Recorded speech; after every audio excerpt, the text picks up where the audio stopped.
Censorship is real. That's all I have to say.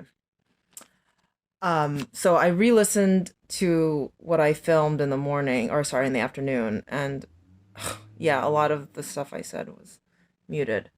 Um, Let me try to kind of do a little recap.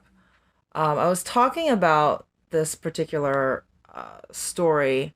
My mom, she had this she went through this period where she went to all these different self-help classes, and so she was like into Tony Robbins and all that stuff. But she had me go to one, and uh, I was like, okay, it's in Canada. I've never been to Canada before. I thought it'd be fun. And there's one day where literally before the day started, we had to sign a waiver, and this guy comes in and he talks about how he was like a Vietnam War vet, and he just locks the doors and proceeds to um, physically and emotionally try to break us down, like kind of put us in a situation like we're in a jail cell with a bunch of inmates, and literally people just start attacking you, choking you. Like this one guy started choking me from behind, and for some reason my instincts told me to flip my legs up in the air and roll forward together, and my legs wrapped around his neck and I started choking him. So it was really just, that's the kind of situation, people pulling your hair, cursing obscenities to you, and um they were like they were ripping off your clothes, pulling down your pants. Like they also mimicked a kind of almost like a sexual attack. So very not cool. Kind of, you know, and I think it was literally abusive. But the objective of the class was to teach you how to protect yourself, and to get accustomed to that kind of setting, so that if for whatever reason you were put in a situation, sort of like the situation my friend, I told a story this morning about a woman who was almost raped in New York City. So if you want to hear that story, it's, there are moments where you need to not freeze and you need to fight. And the whole point of that class was to teach you that, but it was done in a way that I actually thought was abusive. And remember this one kid in particular, he was ready to go to the military. And after that day, it was literally his eyes looked dead. It seemed like they took a piece of his soul. I mean, from that, it was a really kind of traumatic event, I think, for some of them, and people, that grown men and women crying. And another thing that I learned from that day was how many people have been raped. Like I was shocked. It was like a good group. It was like I have to say at least 150 people in that one group, and I think there were 4 groups in that self-help course. We were split up into 4s.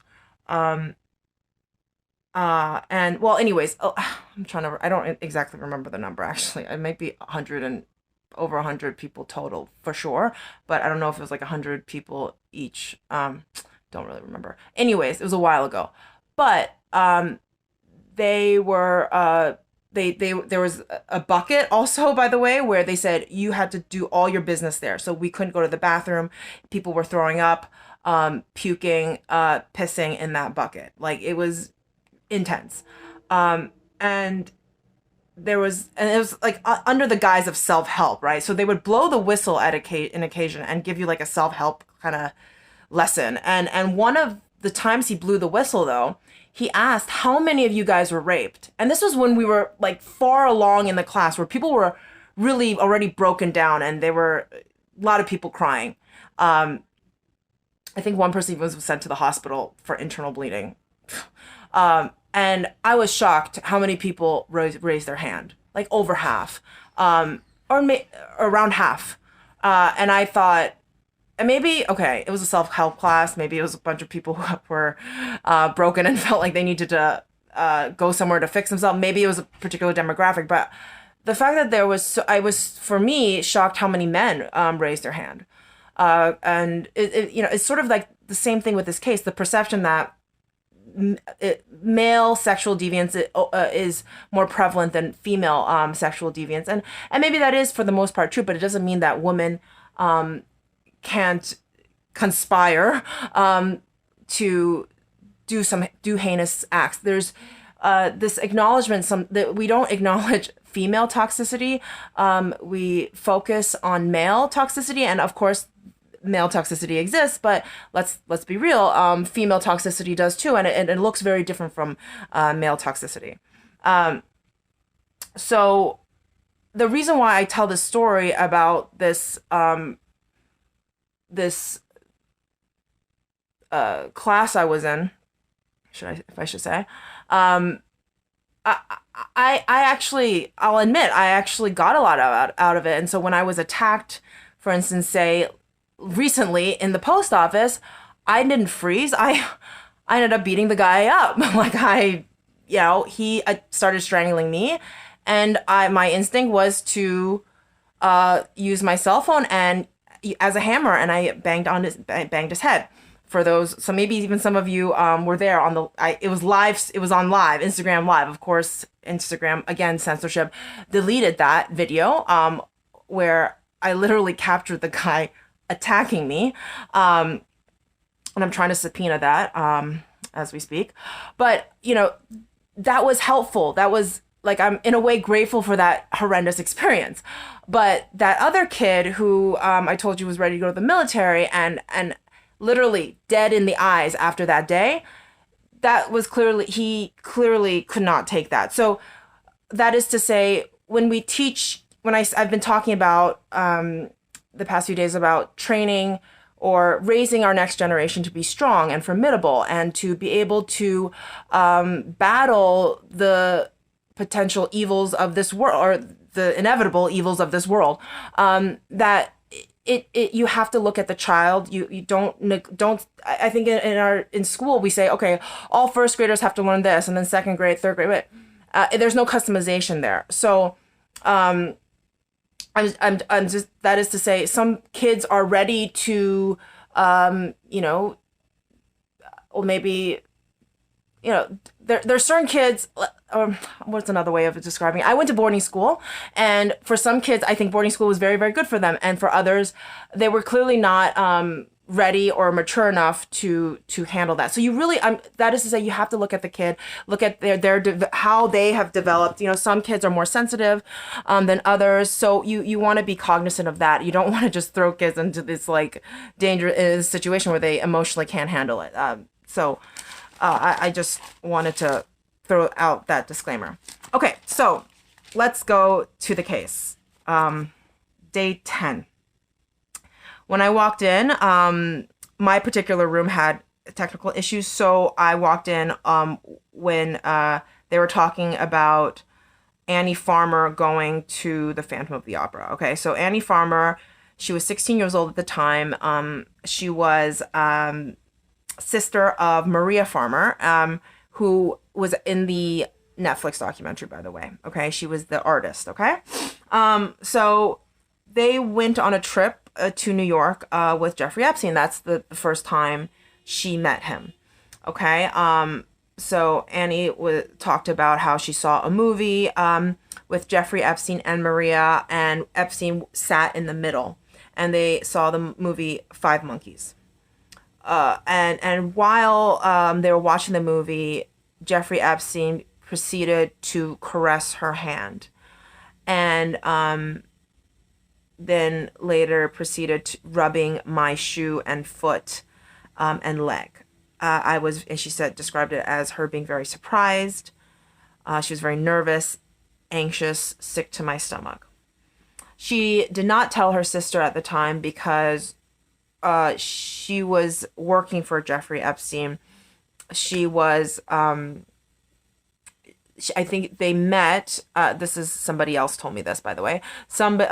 They met because Jeffrey showed an interest in Maria's artwork, and she didn't want to get her sister into trouble. Her sister was protective, and she was afraid she'd get upset, and Epstein, since she was her employer, didn't want her to get into trouble.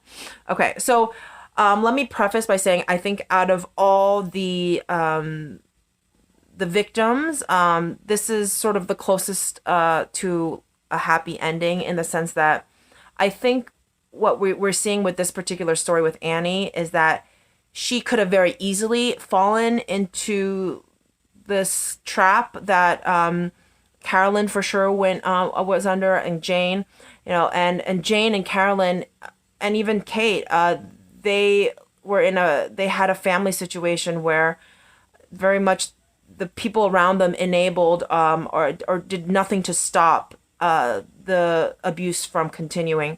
With Annie, the abuse started to happen, but her mother, I think, was asked good questions. She had a sister who seemed very invested in her, and so though she was taken advantage of, it wasn't for that long. Okay, and we do see Annie's ex-boyfriend later in the day, as well as her mother. Okay, so let me continue. So they brought into exhibit her journal that she wrote in 96, which is, I believe, that's when they first met in New York. Okay, so she explained how she wasn't like an avid journal. She didn't write in her journal, daily, or it was very kind of sporadic when she would write, but there was a journal entry from January 7th, 1996. And it was kind of nice that they read the whole entry, or majority of the entry, because you kind of got a sense of who she was as a teenager, right? It sounds like a 16-year-old. It doesn't sound like an adult writing this. It's like she's like talking about how I'm so ready to get out of high school. And in this particular entry, she talked about how she just got back from New York. And how she loved New York. She really misses it. She talks about going to the Phantom of Opera. She talks about going to Jeffrey Epstein's mansion. Okay. And spoiled. No one said no. Okay. So the rest of there was a big chunk of that entry that was redacted, but I think they read a good amount of that. Then another entry was June 25th, 1996. She talks about going to see the Duchess, going to flea markets, again going to Jeffrey Epstein's mansion, and the Met. And here in this entry, she talks about going to the movies and how things got a little weird. And he and this whole incident where he touched her hands, rubbed her shoe and foot. And what's interesting is you really get kind of an internal dialogue of this 16-year-old girl, should I say, because she was flip-flopping, said she says he let go of my hand when talking to Maria. Okay, that was another point that she made, was that when in the movie theater, when he was talking to Maria, he would let go of her hand. So not sure if Maria didn't seem like Maria even noticed that they were holding hands. And he also describes Jeffrey as being so nice and generous with everyone. And she was asked whether she ever mentioned anything to her sister, and she said she couldn't because she felt like her sister worshipped him. And then you could see her as her saying, "Oh, like in the journal entry, like, oh, it's not a big deal. I think he's just like kind of a relaxed guy. He was probably being fatherly." So is this conversation where she's trying to justify what he did, even though she felt weird about it, right? It kind of reminded me of, in a way, Michael Jackson. I know I bring up Neverland, Neverland, that documentary about Michael Jackson, a few times, but I remember when as a kid, when the allegations that Michael Jackson was like sleeping in bed in a bed with other kids, I was a kid at the time, but I remember a lot of people saying, Well, it's because he didn't have a childhood. He had such an abusive father, and he's, yeah, it's weird that he, has this whole Neverland ranch, and he admitted to sleeping in the same bed with little boys, but it's because it's like he's a little boy still. Like didn't mature. He didn't emotionally, get that chance. He didn't get a chance to be a kid when he was a kid. So now he's compensating. And I remember thinking, oh, that makes sense. It makes sense that, like, okay, that's so sad that he was a victim, and it's so great that now he can relive his childhood. No, like now I look back at that, I'm like, what kind of rationale is that? Like, if I'm a teacher, okay? If I went to my student's house and slept in the same bed with any of my students, no, that would be very weird. Like, that is not acceptable. Okay, so, I just wanted to throw that in there. I don't know why. I felt very compelled to say that. Okay. So after that trip to New York City, she spoke on the phone with Epstein 2 to 3 times, she said. April 1996. So she said spring of 1996, and this becomes kind of like a big deal later, or not huge, but spring of 1996, she thinks April, okay? She meets Jeffrey Epstein in New Mexico. Okay. She confirms this photo of her getting ready to prom, and which was also in spring of 96, in which she was 16 years old. And so when Jeffrey invited her to New Mexico, she talked with her mom about it. And let me remind everybody that the age of consent in New Mexico is 16 years old. And okay, before you get upset with the mom, I actually think the mom has a really good argument. There's 2 things. At first, she thinks that she's going to go with her sister. And we find out later, let me tell you this, like, the defense really tried to object, but she couldn't. They couldn't object this particular point, where last minute, Jeffrey and Ghislaine canceled Maria, Annie's sister's, flight arrangements so that she was there by herself.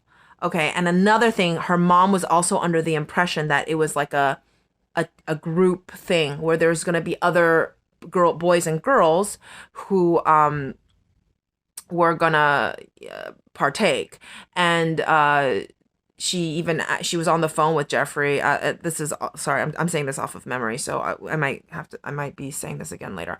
But she the mom remembers asking who's chaperoning, and then they mentioned Ghislaine, like that. Oh, Jeffrey's wife, Ghislaine, would be chaperoning, but I don't think they ever got married.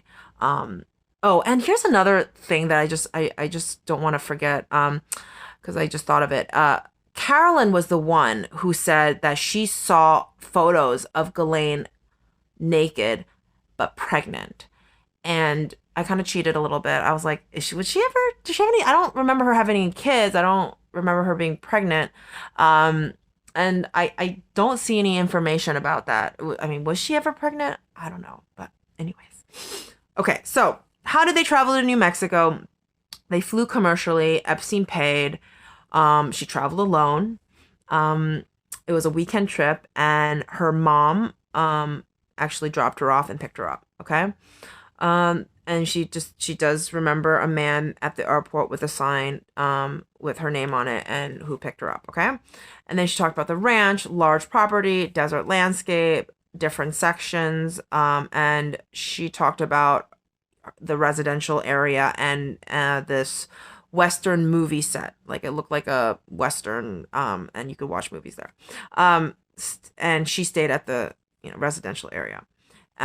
And she met over there Jeffrey and Ghislaine. Ghislaine, she described as trim, attractive, dark hair, appeared to be in her 30s, and she identified her in the photo.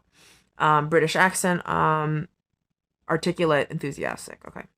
Not so she further said that she was not eager to go to New Mexico because of what happened in New York City. Um,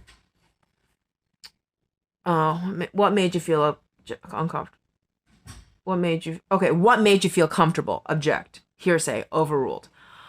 So what made her feel comfortable was that Ghislaine Maxwell was there.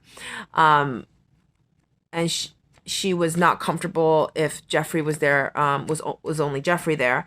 And because they told he told her mom that Ghislaine Maxwell was going to be there. So she thought Epstein and Maxwell were in a romantic relationship. So then that's why she just thought, okay, with Ghislaine there, I'm sure that he won't do anything, right?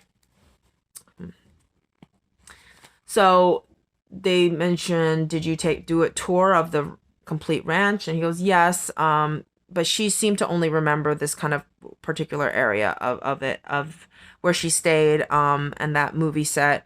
I think she went and saw the premises and saw the horses and such, but she stayed at the small residence with Epstein and Maxwell. What about any staff? Do you remember seeing any staff there? Yeah, she saw some ranch handlers, driver. Yeah, there was a team. I thought it was weird, but okay. And did you ever find, like, I guess I don't know, remember the question, but I'm assuming it has to do with, like, why did you go? Did you ever think were you hesitant to go? Why, what did you feel? Maybe, they felt like, how did you feel about going? And she talked about how she felt it was weird, but she was flattered, that they took an interest in her. And when Ghislaine saw her, at the premise, she did mention it didn't seem like she was surprised to see her. Like, it was like Ghislaine was expecting me. Okay. And she again described, in that Ghislaine as someone very enjoyable to talk to, and she was very engaging. She asked about her life, her school. And she remembers even talking to her about this homework assignment, where she had to write about some British authors, and so they were talking about that. Okay. So did they ever leave the ranch during that weekend? She says, yeah, they went to town. They went shopping. They went to some sort of natural food store. Ghislaine bought me this henna, like, cream, lightning cream, and she went to some sort of Western store where Ghislaine, bought her cowboy boots. Here I wrote Ghislaine and Jeffrey, but then I remember later they specified that Ghislaine bought the shoes. I don't, whether it's both of them or Ghislaine. Yeah. Same thing, pretty much. So there are these black leather pointy shoes. Okay, now I have here, wrote on my notes, bought by Jeffrey, and Ghislaine was there. It was over $100, so that was expensive for me. We actually later do see them, those, in those boots, later. Okay, so they went to the movies again as well. Didn't want to go, and he was not eager to go in light of what happened last time, but thought it'd be different given that Ghislaine was there. And it was, like, in this small area, she says. So, and Ghislaine, and they even described, like, they were kind of getting, like, maybe at the concession stand, Ghislaine and Jeffrey were being playful with each other, and Ghislaine pulled down Jeffrey's pants, and she found it odd because they thought they were adults. See, this is what I've been saying before. This is like thwarted development. Anyways, it's not good. It's not cute to be naive, it's just, like, at an old age. That's just all I'm saying. Anyhow, they watched Primal Fear, and as Curtis very poignantly mentioned during lunch, Primal Fear is actually about, it's pretty dark. It's about sexual abuse. But anyways, go get there later. Again, Jeffrey was seated in the middle. Same thing happened with him touching her. like almost right away, like pretty much right away, held my hand, rubbed foot and arm, uh, did that throughout the movie.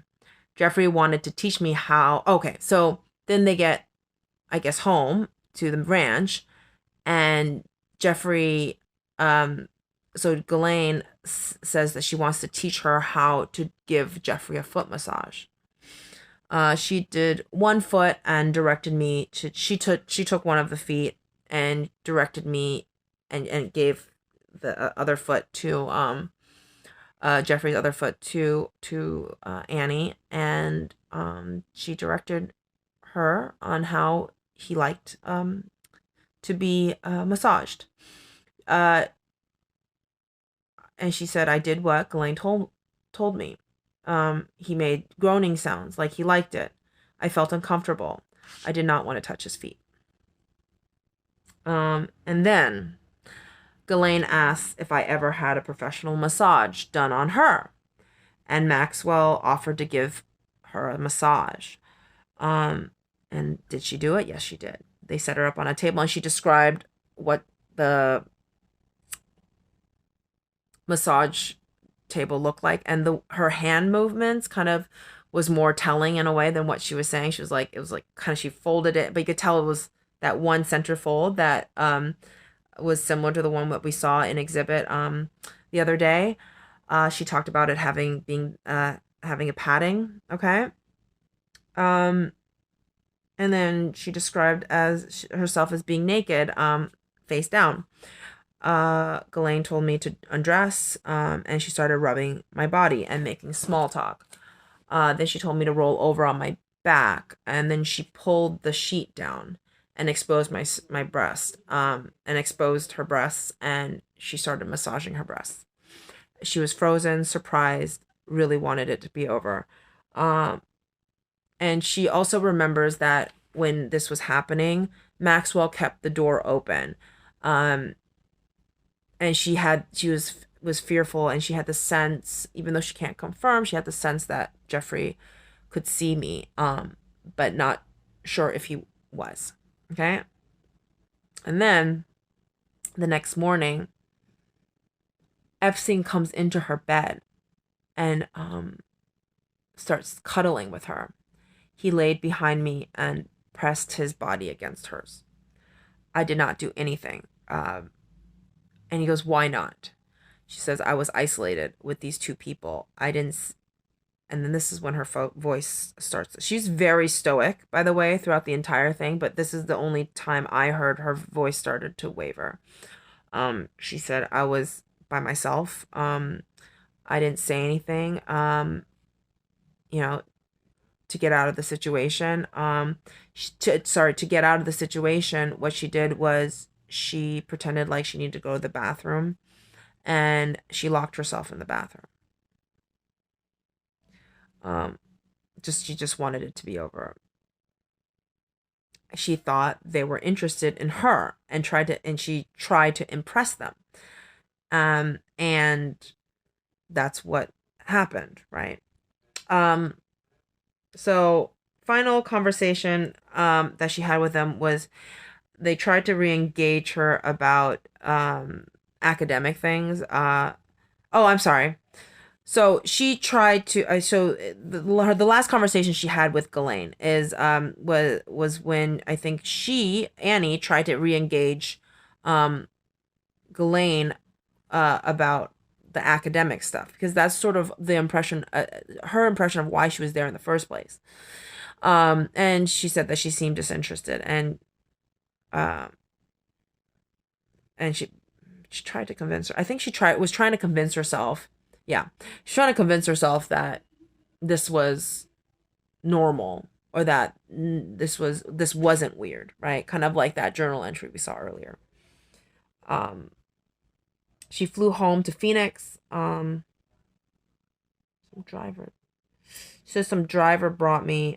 She flew commercial. Mom picked me up, and she did not write about this in the journal. Okay, she didn't want to think about it. And she put those boots into storage for many years. And in it wasn't until 2006, or early 2007, end of 2006, early 2007, when authorities came and asked for those boots. And then she started, wearing them again after that. Okay, and this kind of goes into like her whole thing about reclaiming those cowboy boots, which I talked about during lunch. Okay, so summer of 1996, she goes to Thailand and Vietnam for 6 weeks for like a cultural immersion service trip, and she did a lot of fun things. And they even showed us a photo of her in Thailand. And at this point, she was 17 years old, and this was a trip that Epstein paid for. Um, she when she went home to Phoenix, she did not want to see them. And she felt very conflicted.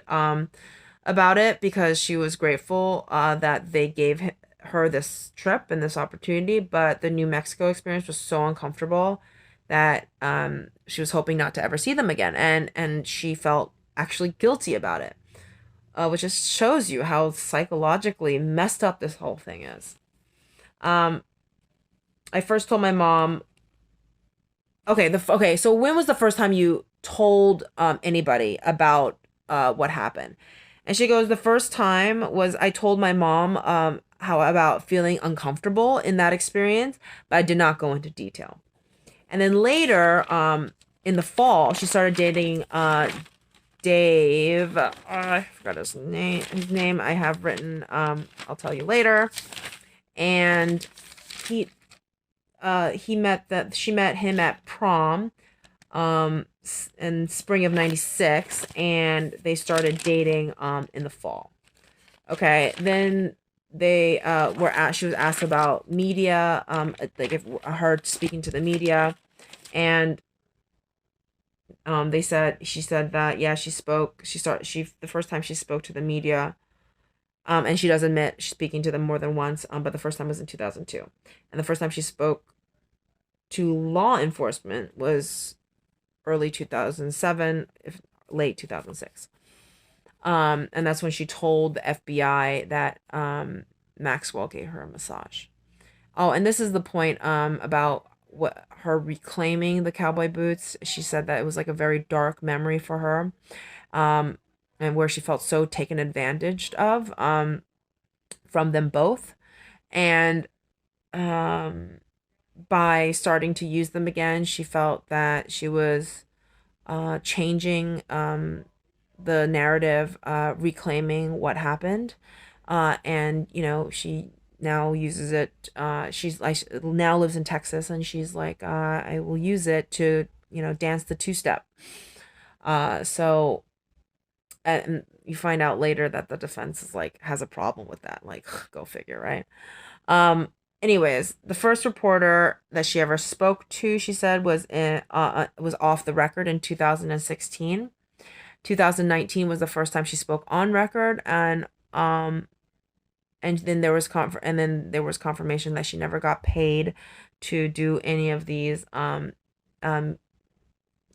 these media, speaking to these media outlets. Okay. Um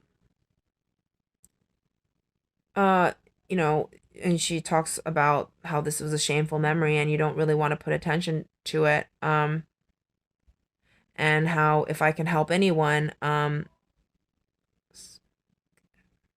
know speak ever when uncomfortable.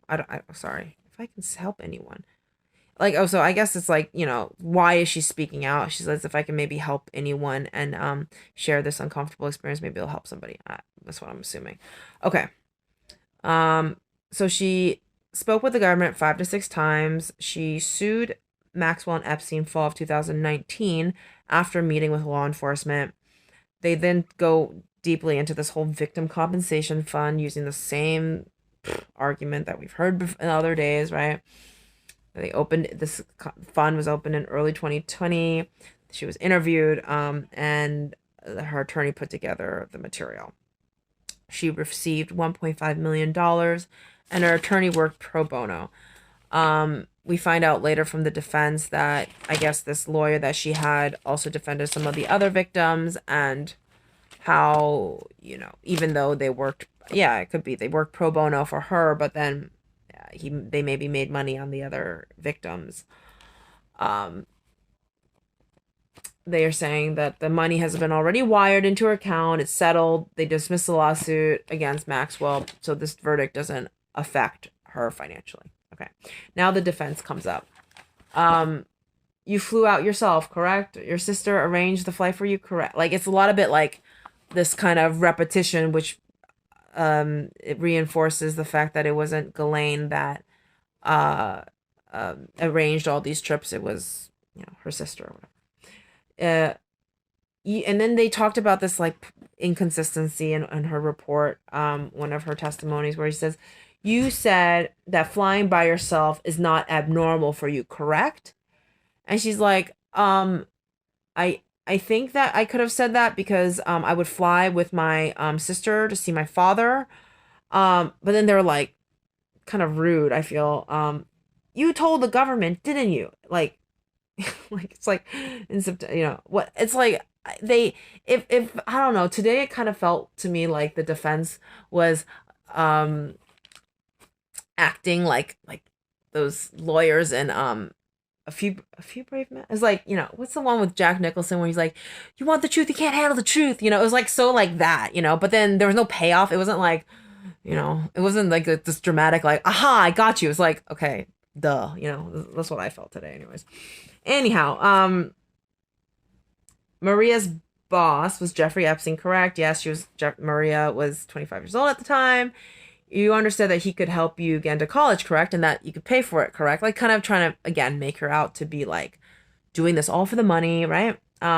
Well, he didn't pay for her college, but yeah, I did hope that he would pay for the trip. Like I kind of feel the part about this witness that wasn't so great was that she sort of was like, when they were like, what does this money mean to you? And she kind of was like, well, this is me. It's like, gives my family some like financial stability. Like you want her to say kind of something dramatic, like the way that Carolyn was, or, like, and Jane was like, this money means nothing to me, but she was like, money's kind of nice. So that was a little, but hey, like, I think it was, she was honest, Okay. So, is it true that, Ghislaine Maxwell had no role in the logistics and the travel. She didn't buy the ticket. She didn't arrange the travel. She didn't encourage you to transport you. Never knew you, and you never even knew who she was before New York City. Before going to New York City. Okay, yeah, before going to New York City. And the purpose for you to go to New York City was to meet your sister. Right. And meet Epstein. Not Ghislaine, right? So. And she stayed at her sister's apartment in the Village, not with Epstein at the time, true. They talked about, like, is it true that you saw a live performance of the Blue Man Group, and your sister was not there? Okay. The Duchess, I don't know, I wonder if they're trying to imply that she, it was consensual. I don't know. Well, the Duchess, they stayed at a ski cabin overnight with the sister and her sister's boyfriend, and they went shopping with the sister. You did all these things with your sister there. Ghislaine Maxwell didn't pick you up, drive you, take you to a live performance, didn't see you, for instance, to bring you to the Lion King. I think that was a little bit of a dig on that previous testimony with the Lion King. I don't know. Every time I feel like they are trying to be snarky, I just think it makes them look bad because it's literally that's your big reveal. This is not bizarre at all. I mean, it's like they're trying too hard or something. I don't know. That's my impression. Isn't it true that Ghislaine didn't buy you anything? She was not there the entire time in New York City. They spent all this time talking about all the things that she didn't do. But hello, she did a lot, She did a lot of bad things.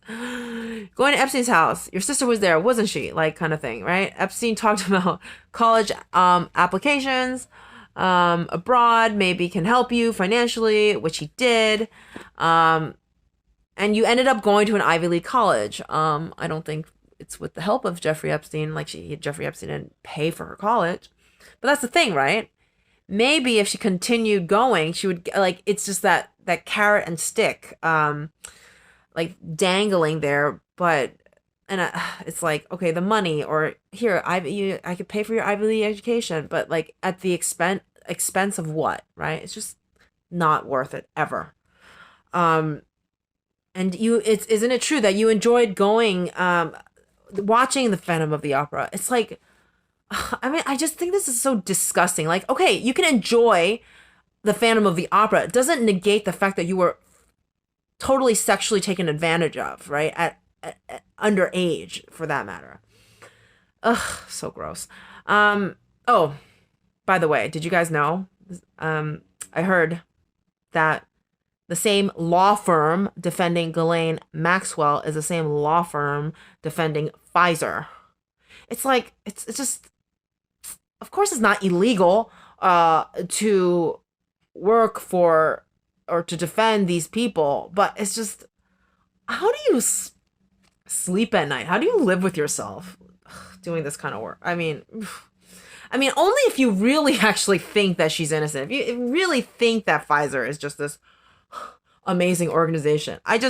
But if there's any inkling that these are criminals, I would not in good conscience go near, like, defend those people. When your heart of hearts say that these are criminals. Ugh, just so gross. But anyways, okay, where was I? Okay, she was met at Epstein's home office, sitting at okay, okay, so, and you said, okay, so you said you met Epstein at his home office, sitting at his desk, and then they bring up this renovation thing again. Was it true that the house was under renovation? She's like, yeah, I believe so. Beginning of 96, end of 95. But she wasn't certain. Okay, and then we had a break. Dates of your trip. Okay, so they go back to their journal entry. January 7th, 1996, journal entry. In New York for a week, maybe a little over a week. There's a New Year's party. Okay, and then they talk about this renovation of the New York City house, okay? Or townhouse. I don't remember there was, but it was possible. You remember no sexual activity, correct? Correct. There was no physical, well, or sorry. Nothing physical happened in the New York City, I guess, house. No physical contact in home. Ghislaine Maxwell was not present while you were there. And during the movie theater with Epstein and your sister, Ghislaine Maxwell was not there. Correct. And you told this to the FBI in September 2019. And then they had this whole thing about, isn't it true that you had to refresh your memory by looking at your journal? You had to look at your journal to know your exact age. And that you're going not by, insinuating you're not really going by your memory. You're going by, piecing things together. And she's like, well, I remember that it was my junior year, so it wouldn't be really that hard to do the math and find out how old I was. So, okay, in your journal, I feel this is a little like victim shaming. You said that you were excited to go. It was Maria's boss. And you even said it was Maria's boss and you didn't know his name at the time. And you were hoping that he'd pay for college. You said nothing about Ghislaine Maxwell. Isn't it true that you described Phantom of the Opera as the best night of your trip? And then you talked about meeting Maria's boyfriend and going cross-country skiing, which is, again, repetitive. And didn't you say in your journal that you were kind of depressed to go home? That trip to New York changed your outlook on life. Kind of saying like, but I was like, are you trying to insinuate that Jeffrey was good for her? That Jeffrey was, I'm not saying that. I actually do agree that traveling is and seeing other things is great for a child's development, but that doesn't negate the fact that you like made moves on a freaking 16-year-old. Gross. Life. Hope, did you not say from that trip you hope to one day live in New York City? that Epstein was down to earth, easy to talk to him. Are you trying to defend this guy after you heard all of this? No excuses. No excuses. 3 weeks after last entry, filling in details. Okay. Then they showed Exhibit 604. January 25th, 1996 entry. 3 weeks after your last entry, then you started filling in details about New York, your trip to New York. Details that she filled in was seeing the Duchess, the Blue Man Group, the Met, New Year's Eve party, and going to thrift stores. Ghislaine Maxwell wasn't mentioned in the journal. And you went back, and so when you talked about, okay, later on in her journal, when she talked about how she felt weird, and you were going, and you said it was normal and fine. And this is kind of when she was like, I also said it was weird, and it was not a big deal, because I was going back and forth because I was trying to justify what happened, even though even though I clearly it is clear that she was struggling with it, right? Do you find she goes, well, and then she starts to talk about hindsight a little bit. Today you find it was weird, but you said at the time it was not weird.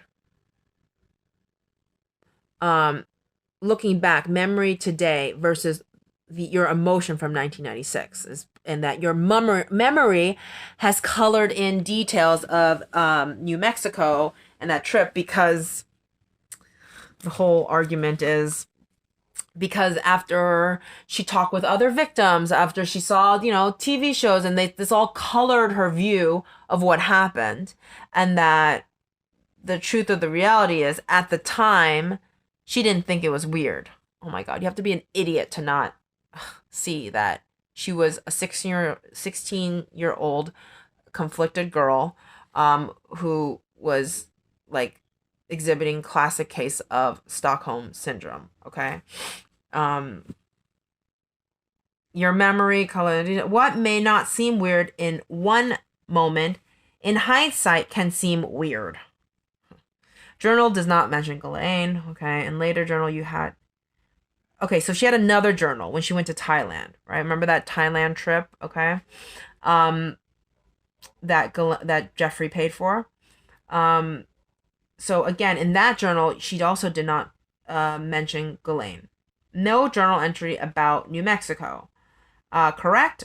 Then they said, without a journal entry about New Mexico, you don't really have clear confirmation or of what happened, who was there, how you felt, etc. And she's like, okay, well, because it was written, it is harder to remember than New York City. And then she says, harder to disaggregate discussions of the two trips. And then there was an objection. There was going to be a group of people. Okay. So little memory of New Mexico. How it was planned because you had no journal entry. Okay. So you believe it was spring of 96 that you went to New Mexico. And you said, I believe it was April 96. Because you didn't write an entry, it's a weekly constructed timeline. Well, she admits, yes, it's harder. And she's like, isn't it true that you went online to see the year Primal Fear was released? And that's the only reason why you remember it was that year, because you looked it up. And she goes, well, I wouldn't exactly say it that way, right? Then she talks about, isn't it true that you spoke with a journalist named Mr. Baker? I forgot his first name. And he asked you about the timing of your trip to New Mexico. And he said, you said it was spring, maybe April. And she said, I looked up the release date of Primal Fear, which was April 13th. And then she remembered and then she spoke with her friends about when prom was, which was late April. Um, so so pretty much she's saying, so you are confident how you reconstructed your memory. You checked it against other people's memory to make sure your memory is accurate. And then she kind of starts emphasizing, like, this was 25 years ago. You pretty much like bullshit. You kind of remember what happened 25 years ago, sort of thing.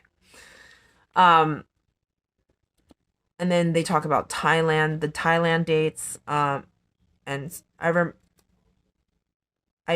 remember I left my birthday in early June, referring to.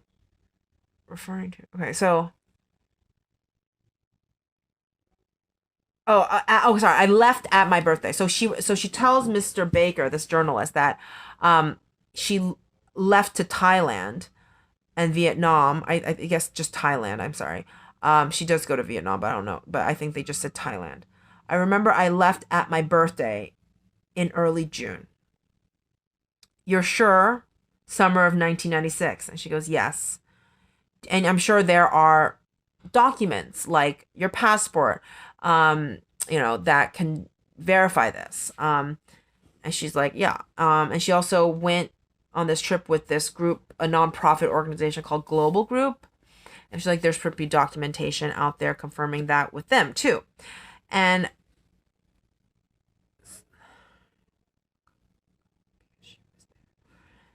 isn't it true that Ghislaine Maxwell didn't seem surprised that you were there and that you felt comfortable because she was there? And you remember that Maria was going to come with you? And she goes, I don't remember that. Early you said 2007 because you remember it being hot. Oh, okay. Wait.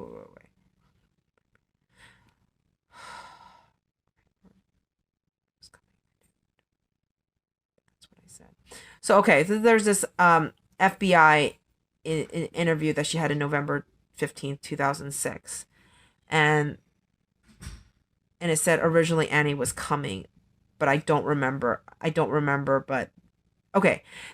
So I guess she forgot that Annie was originally supposed to come. But she's like, I don't remember. Like, I guess she said that at one point, but she doesn't remember saying that. Okay, so then we had lunch. Then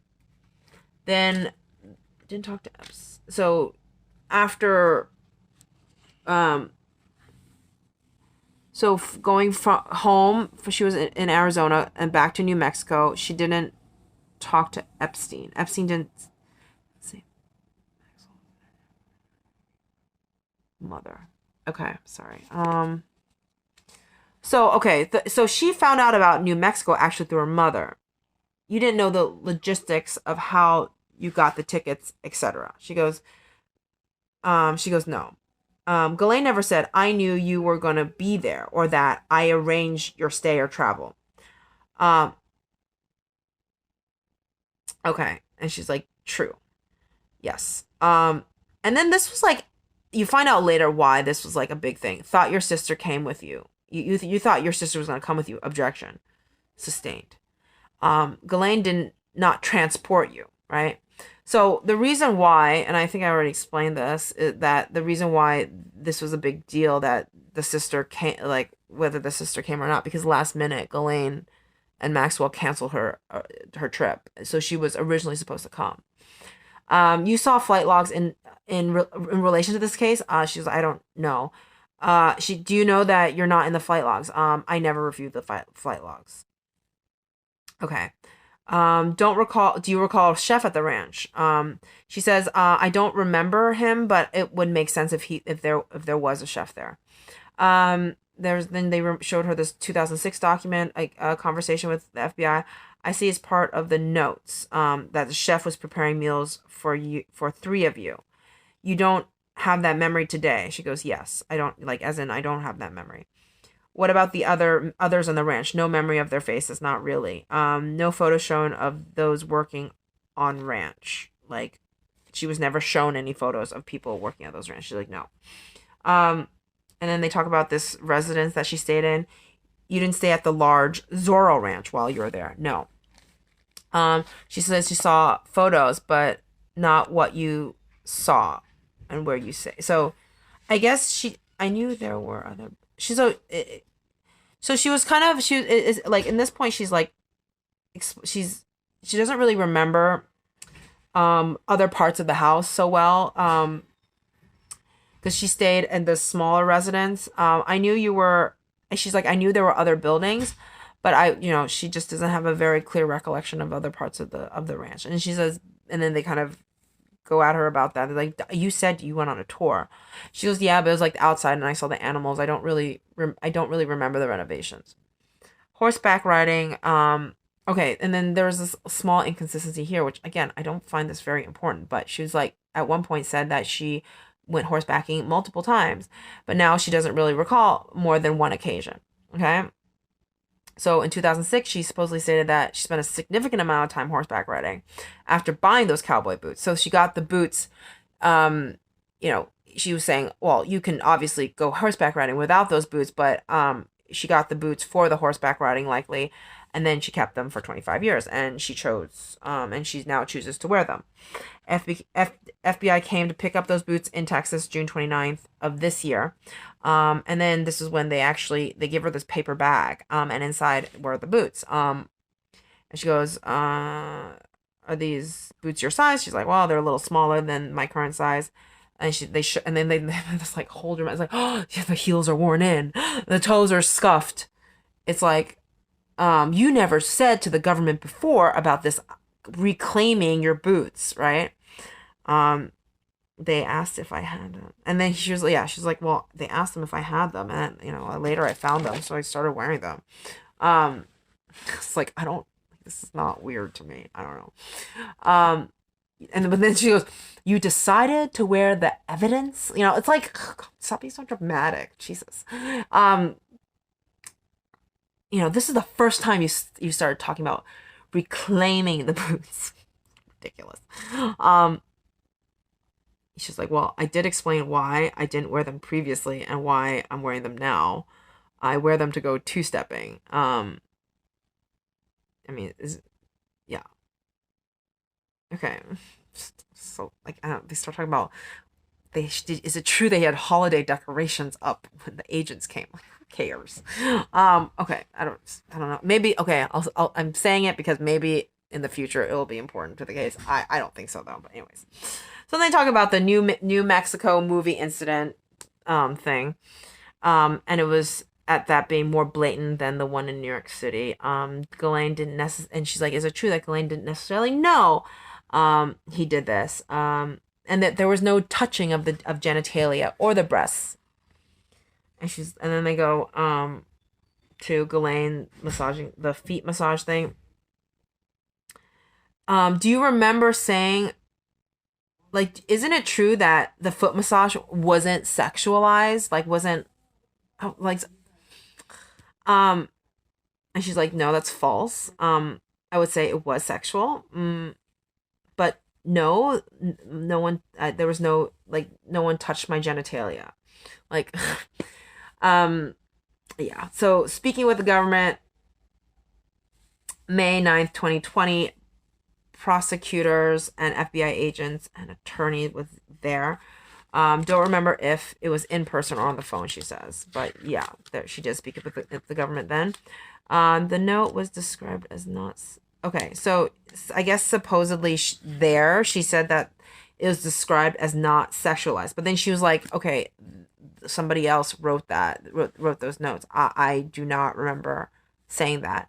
And then they were like, is it a yes or is it a no? And they're like, objection. I asked and answered, sustained. Like, calm yourself. I don't know. I just found the defense really annoying today. Okay. Oh, and like one of you guys sent me, or actually it was Curtis. He sent me these photos that, of things that were brought into evidence. Maybe the jurors saw it. I definitely didn't see those photos of Ghislaine Maxwell and Jeffrey on the plane with her massaging his feet. It would be great. I hope that the jurors saw. I think the jurors could have actually seen it. Because there are some things that I feel like they have a binder, where they are told to flip through, and we don't see it. So, yeah. Okay. So okay, this is the when you were had your full body massage, you had nothing on. You said you had nothing on, right? Objection, because they're trying to trick her. Okay, because later on, it turns out she's like a little confused. She's unsure whether her undies were on or not. Okay, she remembers very clearly that her breasts were exposed, and she does remember being told to take her clothes off, but she doesn't really have a recollection of whether her underwear was still on or not. Okay, FYI. Uh, there was this whole like, it was almost like the judge and the defense, the woman with the blonde hair, they were like fighting. She was like, objection, like she's like sustain, like sustain, like why are you continuing like trying to answer or ask this question when I told you over and over again, sustained, right? And she's like, because she's in that like COVID box, like this idiot box is what I call it. She's like, sorry, it's like hard to hear, and it's just, oh, it's like ridiculous. But anyways,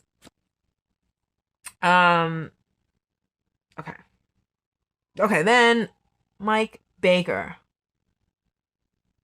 What's not clear if underwear's on.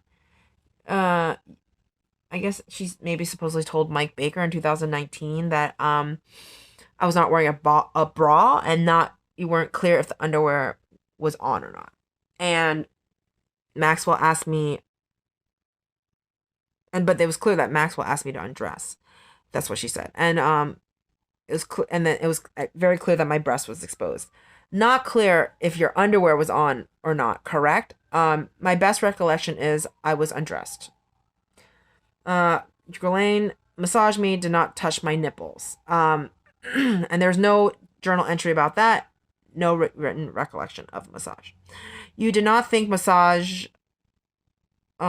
you did not think the massage was explicitly sexual, correct? Incorrect. 5 May 2020, it was noted that you said it was awkward but not explicitly sexual, correct? She says, and then she says incorrect. So are you saying that the prosecutor wrote it wrong, right? Object, sustained. Jeffrey Epstein was not in the room when massaged. Correct. Jeffrey Epstein entered into the room, not Ghislaine Maxwell, in the morning, right? This was like the weird spooning situation. He did not touch my body. Wasn't it true that you said that he did not touch my body parts, and you don't remember it being a sexual touch? She's like, I do not recall saying that. But she did emphasize he did not touch my breasts or genitalia. He pressed his body against hers. Was there an erect penis? She couldn't say. Was there like a erect penis like pressed against your back? I cannot say. She keeps like asking that, and she's like, objection, sustained. Come back from New Mexico. Okay. She says, when you came back from New Mexico, you told your mom. She goes, no, it was from when I came back from Thailand. You told her that you were not raped, correct? She says, I told her I was not sexually abused. Those are two different things. Which is very good. Late June 25th. Okay, so June 25th was when the Jeffrey Epstein's Victims Compensation Fund opened up. And this was months after speaking to the government. I think it was like soon after speaking to the government is what they're trying to say. And you filed a claim, and to get to be part of this fund. She goes, yes, my attorney submitted a claim. Yes. And he's like, isn't it true that he submitted it the next day, June 26th? Hey, I just think, wow, that's a good lawyer there. And she goes, submission was substantial, and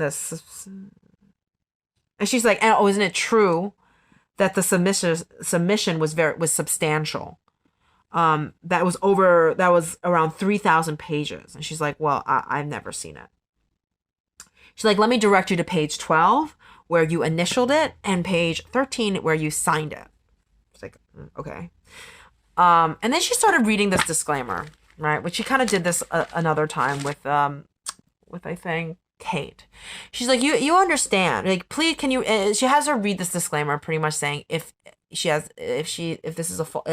her testimony was false, it can result in a fine, a criminal penalty of perjury, right? Like, you could potentially lose all the money that you got from the fund, kind of, it's like threatening her pretty much. And then, she's like, well, I didn't say anything. I didn't lie, right?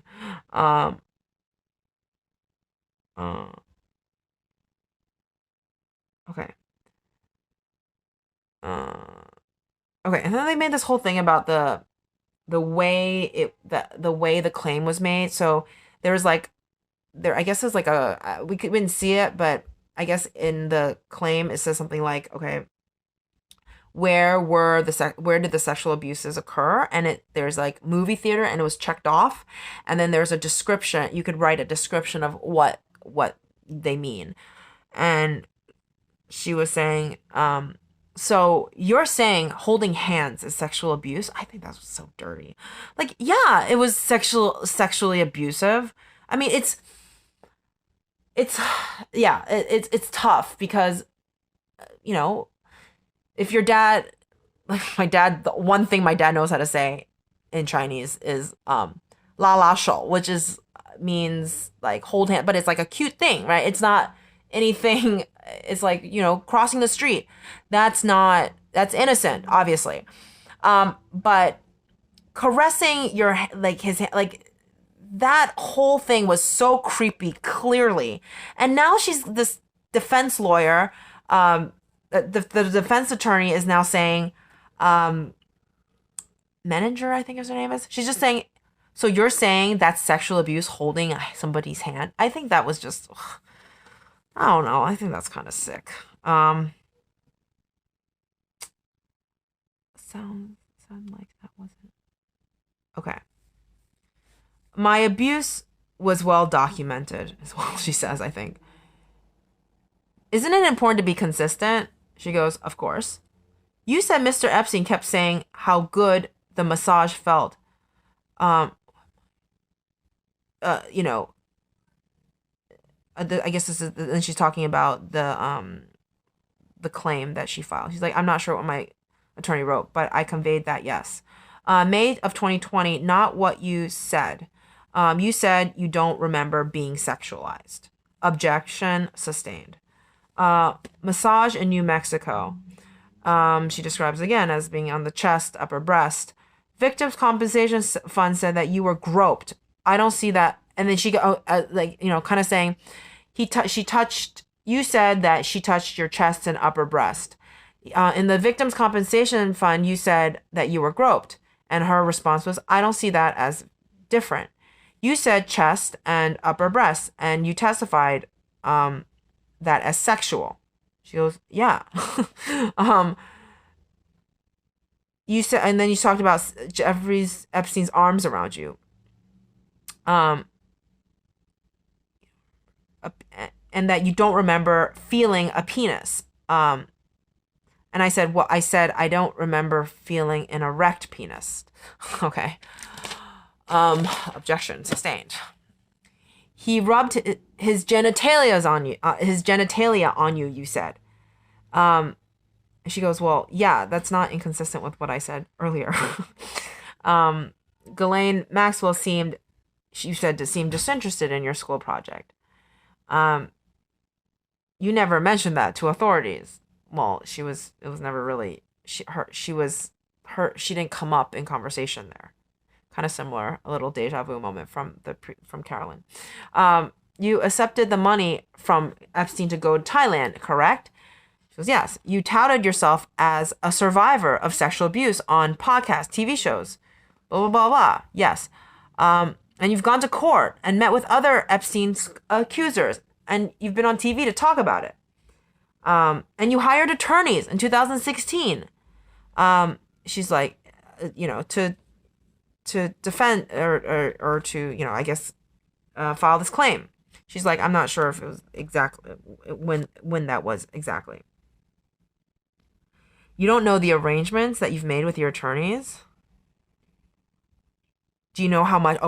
You don't know how much they made?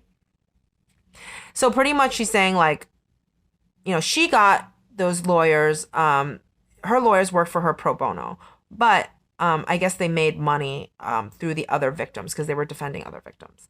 Virginia Roberts also was represented by attorneys, correct? And I think she says, yeah. And you were preparing to testify in a civil case, correct? So these two Macaulay and someone represented Virginia Roberts. You know that, right? You know Mr. Edwards and your lawyers represent other Epstein victims, correct? Yes. You are in touch with other Epstein accusers. Aren't you part of this WhatsApp group, victims group? It's like, yeah, okay, yeah. You emailed others, like Virginia Roberts, yes, yeah. You've done media appearances. Yeah, and they were in the courtroom. When they were in the courtroom? Yes, your lawyers are responsible for putting together this fund. Public appearance shows she's... Okay, so then she's currently a psychologist. He says, isn't it true that your public appearances, as a psychologist and as a or she says, you going on these shows gives you credibility with other clients. And she's like, are you saying I have credibility because I'm a victim? Well, and then they just continue by saying, you have not shied away that you are a trained psychologist. Like, the way she did it was like so combative, but it's like, you're acting like she did something wrong. She didn't do anything wrong. I mean, anyways, 2006, you did not want prosecution. No. Isn't it true that in 2006 you did not want to prosecute because no crime was committed? Object. Sustained. Yeah, like, shut up. Prosecution now comes up. How did you struggle with this experience? And she said it was a confusing situation. And she didn't really want to think about it, but it kept coming up again and again. And it kept causing her discomfort. Does it have? Like, and then then the prosecution asks, in your journal, what other things did you mention in it besides, that entry? And she's like, oh, you just talked about her favorite musician that died, social things, things about her friends, spoke. And she's like, is it true that you spoke of private matters in your journal? She goes, yes. Then they talked to February 2006. You talked with the FBI. It was the first time speaking with them. And you had no lawyers. Isn't that correct? And she goes, yes. You didn't say Ghislaine massaged your breast at that time. And correct. And okay, here's the moment where it says, Maria was supposed to go to New Mexico. And Epstein and Maxwell was responsible for canceling Maria's trip last minute. She was able to say, yeah, that confirmed. Did you tell the FBI about the foot massage in 2006? No. I said that Ghislaine showed me how to rub his feet. Then they talked about that movie, Primal Fear, and she said it was a priest sexual abusing ...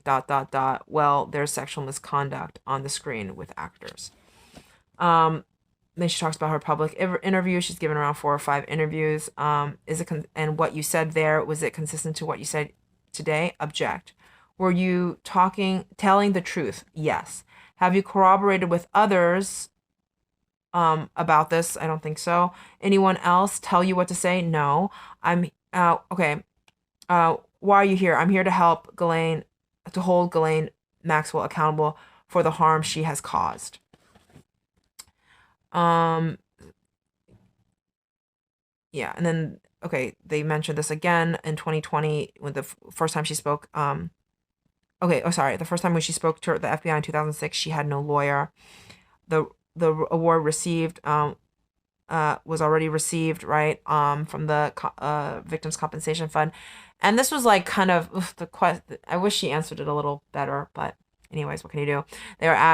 She was asked, what does this money mean to you? She says it's a significant chunk of money, and it's been very helpful to, give her and her family financial stability. Do you have a financial stake in this? I do not. And then they talk about memory. Do you need a journal entry or a piece of paper to remember what Ghislaine Maxwell did to you? No. Objection. And then she says it stands out because it was a very distressing event. And she remembers being asked by oh. Okay, then she says asked, do you remember being asked about Jeffrey Epstein's penis? Do you remember what happened when Jeffrey Epstein was in your bed? And then she motions like with her both arms like this, and she says he put his arms around me like kind of like this, and pressed his body into mine. And how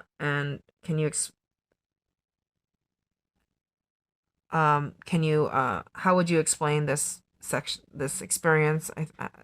That was reword. I don't remember exactly how they worded it, but she was saying that this was a pattern of behavior of confusing my boundaries, which I think was very well said, with the ultimate goal of sexually abusing me. I was very uncomfortable, fearful, and I wanted to get off the massage table. And then that was it. And then the next person, oh my God, okay. The next person after that was her ex-boyfriend, James Mulligan, 42 years old, born and raised in Arizona. His master's was in special ed. He's now currently a baker. He went to high school in Arizona when he met Annie Farmer in the spring of '96, corroborated everything at prom party, junior in high school, and he was a junior, she was a junior. Started dating in the fall of '96. They were 17 years old, and he IDs her photo, the same photo we saw in the morning. Summer of '96, Annie told you Jeffrey Epstein paid for a trip for you to go to Thailand. Yes. They dated on and off till end of 2003, but they're still in touch. They're still friends.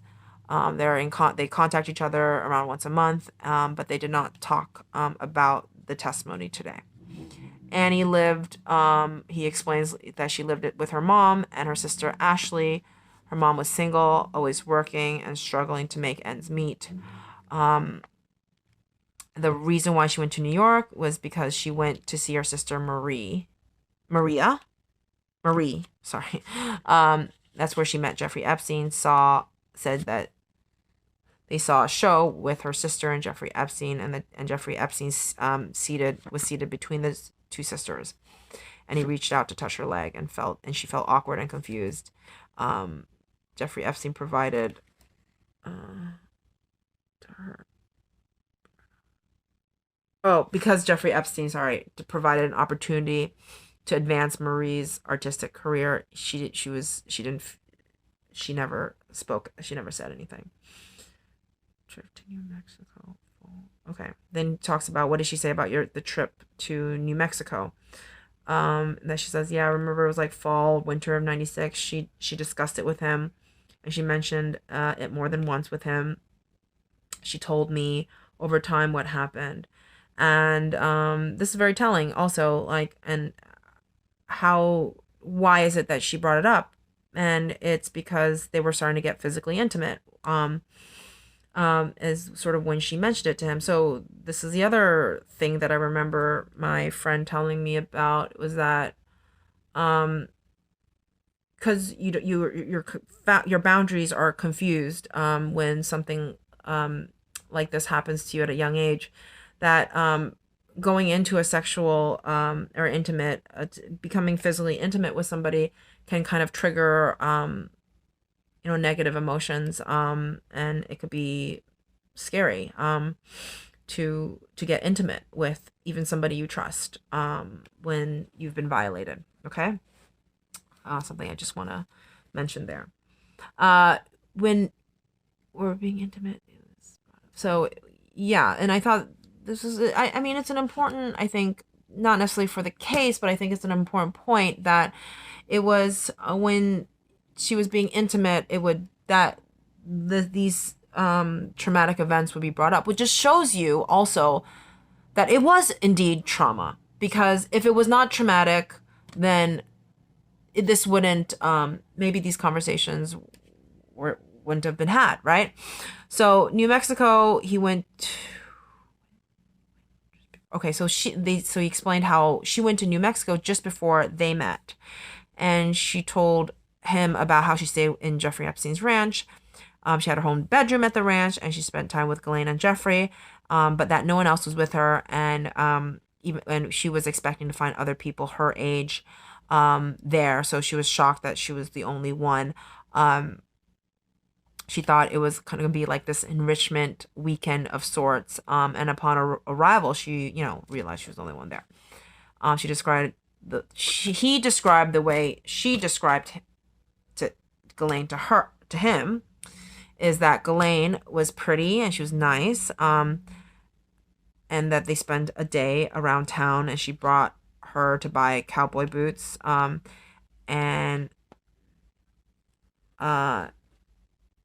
so there's like she did, and then he said that in New Mexico she talked about how she received a massage from Maxwell, and that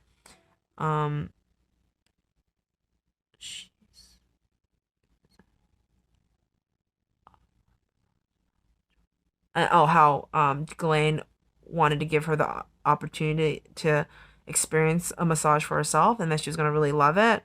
And he said Maxwell then touched her during the massage and touched her breast. She told me she felt fearful, awkward, and helpless. She didn't want to jeopardize her sister's opportunities with Jeffrey Epstein. So in high school,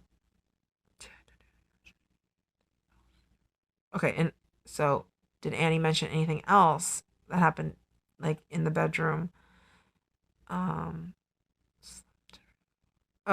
That after the massage, or see this I wrote, so I don't know, I can't really decipher these notes, and I don't have a recollection of what I meant here. But next thing is Jeffrey Epstein followed her into the bedroom. He climbed into her bed and attempted to snuggle, and then that she later on locked herself in the bathroom to avoid it. Early 2003, New Mexico. Okay, came up. Okay, and then it's like, okay, why did she tell you about what happened in New Mexico? And she says, well, it came up when we started becoming physically affectionate with each other. Okay. And this was, then Bobby Sinem comes out, and she does this like super quick questioning and like very commanding, but I was like, eye roll. Anyways, isn't it true that this was over 25 years ago? That individuals named and retained it's been over 25 years. Isn't it true that you spoke with Mrs. Farmer or Miss Farmer over time? And that it wasn't like, spoken all at once. Okay. Isn't it true that you that you spoke about these events with Mrs. Farmer, and sort of like insinuating that that's why he knows this story, is because she's like, I don't know. Okay, well, anyways, isn't it true that you spoke about this with Miss Farmer? Yeah, over time, and you saw things in the media. You must have been curious, no? Not much of she goes, I'm not much of a news watcher. Yeah, but she was in documentaries, podcasts. She goes, she told you were interviewed by, and she probably told you that you were being interviewed by the media. Correct? Objection overruled.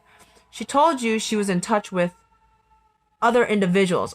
I don't recall contact with other victims. At one point you said that she can make lots of money off this case. No, she never she never mentioned that. Or at one point she said to him that she can make a lot of money. She's like, no, you don't know about the $1.5 million? He's like, no, she never told me about it. You never read about it? No, I don't follow anything about the case. He go, didn't you speak about it a year ago? I didn't know Annie was gonna speak. Yeah, oh, that I guess she spoke about it last year. She goes, I didn't know Annie was gonna speak. Sorry, you did know that Annie was gonna speak here today, correct? And she goes, yes. You did know that you were gonna speak here today, yes. And you've spoken to the media. And he goes, no. He goes, you were not contacted by the New York Times? He goes, yes, to corroborate a story. So you did talk to the New York Times. She goes, oh, I guess so. Isn't it true that she recently got married and you were there? He goes, yeah. No further questions, Your Honor. Like, so dramatic. God. Okay, then prosecution. Okay, and she goes, they were formidable in our relationship. Like, how do you remember these this event and like these conversations and all that? And he goes, well, they were very formidable moments in our relationship, and they were very emotional conversations, and I remember it very well to this day. What's your purpose, being here today? I'm here today to tell the truth, right? Truth shall set you free, as they say. Okay, mother, Janice Swain. She's 71 years old, very elegant woman. She thinks she did very well. She went as far as high school. She's in her education. She's a sales rep. She has 3 children. Maria Farmer, born in 1969, and then she has Annie Farmer, born in Missouri, raised there and in Arizona. And then she was shown Annie's birth certificate. 1986 to 1987, she moved to Arizona. 1995, she got divorced. She got no financial support from the father, very limited income, and worked as a sales rep, lived with Annie and younger daughter. Annie was a junior in high school. Then she IDs a photo of her in high school. And this was the time, right, when she was, okay. I guess this is when, yeah, she meets Epstein, right? So they had this conversation about college. Isn't it true that there's a conversation about college and how would you be paying for college? It's like, at the time we thought about paying through student loans. Where was Maria? Maria was in New York. She was an artist, working for somebody. I couldn't remember. I couldn't make it out. Spoke with Jeffrey Epstein on the phone, but never met him, she said. She remembers in 1995, she was on the phone with him. He called to say that he was inviting her to go to, or Annie to go to, Florida for a work trip? Okay, well, she definitely spoke with him more than once.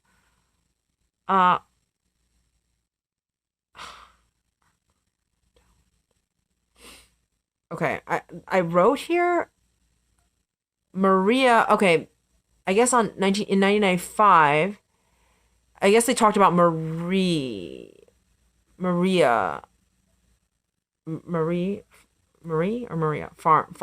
Okay, going to Florida for a work trip. Okay, spoke with him more than once. Jeffrey Epstein spoke to her in around 95. Marie's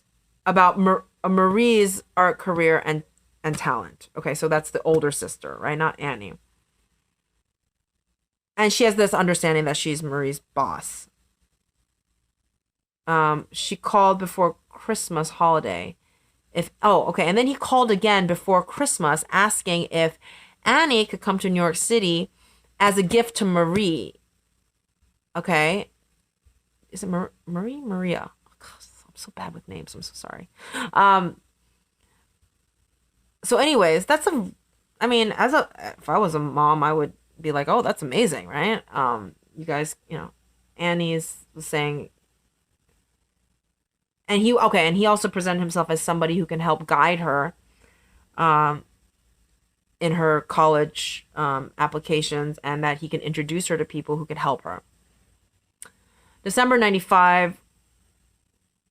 I see. So okay. Sorry. A quick side note.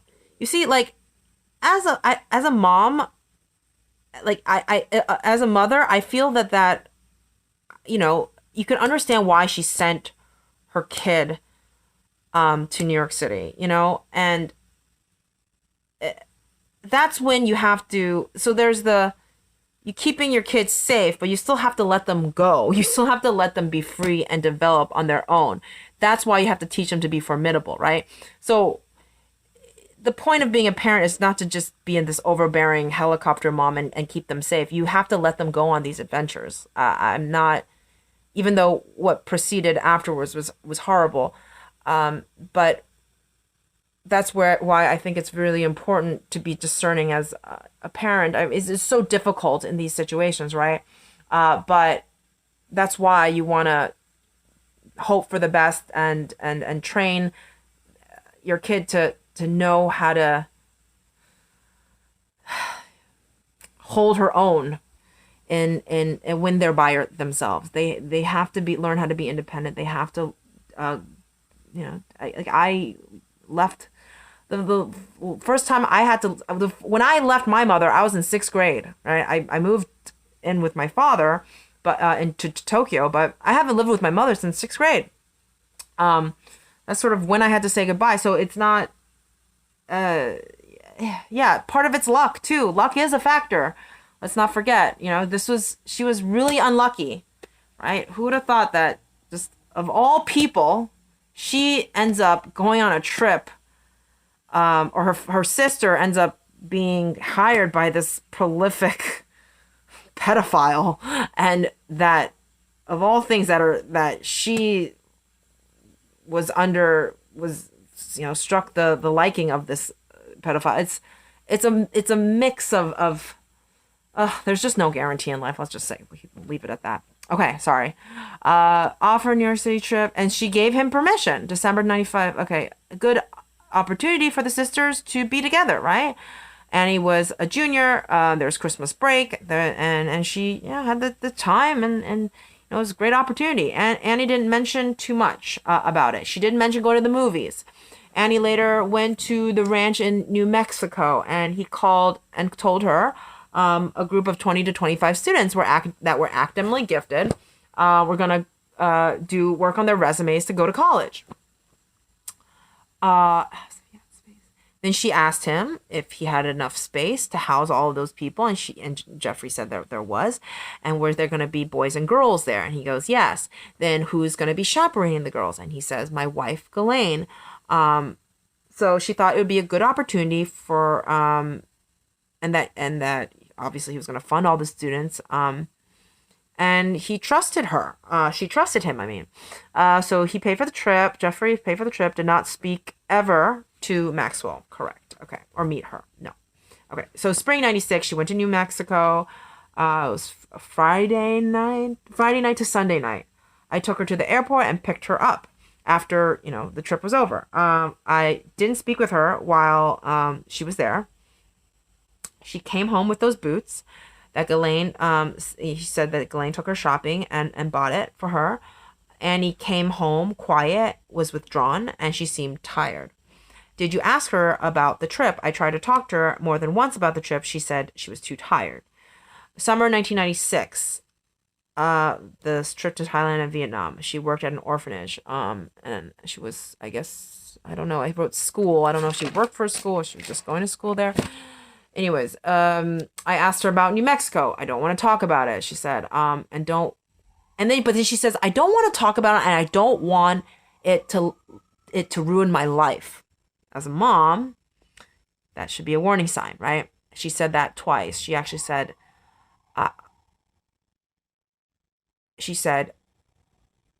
twice, I don't want it to let it ruin my life. The mom said it twice. And then the mom said, when I kept inquiring about it, she said I was being too invasive. Okay, then the defense comes up. Ghislaine, isn't it true that Ghislaine never called you? And you never spoke or met her? Did Jeffrey ever, and she said true, did Jeffrey ever say he was dating other women behind Ghislaine Maxwell's back? I mean, she already established that she knows nothing about Ghislaine, so it's like, obviously no. She says, we never discussed that. Did Jeffrey ever say he would manipulate others around him for personal gain? Ugh, obviously not. That's not how a master manipulator operates. Duh. When Epstein talked about New Mexico, did he mention Maria would be there? No. You never spoke to Ghislaine about New Mexico. You don't know if she was aware. Obviously, no. Ghislaine picked up Annie. Did Ghislaine pick up Annie? I don't know. I really don't know. Um, okay, so Thailand summer, Annie worked to, so what I feel like I heard was that she said for that Thailand trip, I feel, yeah, and earlier they said that Jeffrey paid for it, but then I feel they mentioned something along the lines of her working to finance that. I think it would make more sense if they said that she was Annie worked to finance kind of some other trips that she went on, like they started mentioning that she went to to Mexico before, and like just I guess to just show that she's traveled to other places. And remember earlier they were talking about how isn't it true that she's used to traveling by herself? So I don't know if that's what they're trying to establish there, but that I guess that this is not there's nothing abnormal about her traveling alone. I don't know. Um, isn't it true that Annie went to an Ivy League college? Yes. Jeffrey Epstein did not pay for it. Correct. Wasn't it true that you were in Germany while she was in Thailand? Yes. The government, and then the government, oh, rests, Your Honor. Okay. Okay, so this is, huh? Okay, the government rests. I remember that being um, obviously it's the prosecution that said that. So, anyways, at least that's the end of the whole at least with the prosecution. So now we're going into the defense starting the day rather than the prosecution. Okay. Our next day in court would be on Thursday. So we're gonna have a long weekend. Okay. Um. Okay. And so actually after this was all like a really really long sidebar. Um. Okay, and it was kind of interesting because the defense was talking about words of causation. Okay, that that they have to first that they have to prove without a reasonable doubt that Ghislaine Maxwell persuaded and enticed Jane, and that the other witnesses don't prove at all that that there is no proof of them being trafficked or transported. The closest you got was Jane, and then they focus on these two words to induce and to persuade, in order to. Okay, so persuade. Okay, so I'm sorry. Prevail on. Okay, so he talks about Jane is the only testimony we have where there was travel to New York City where she was underage. Jane traveled with Jeffrey and Maxwell, Jeffrey and Ghislaine, to New York, and that is so.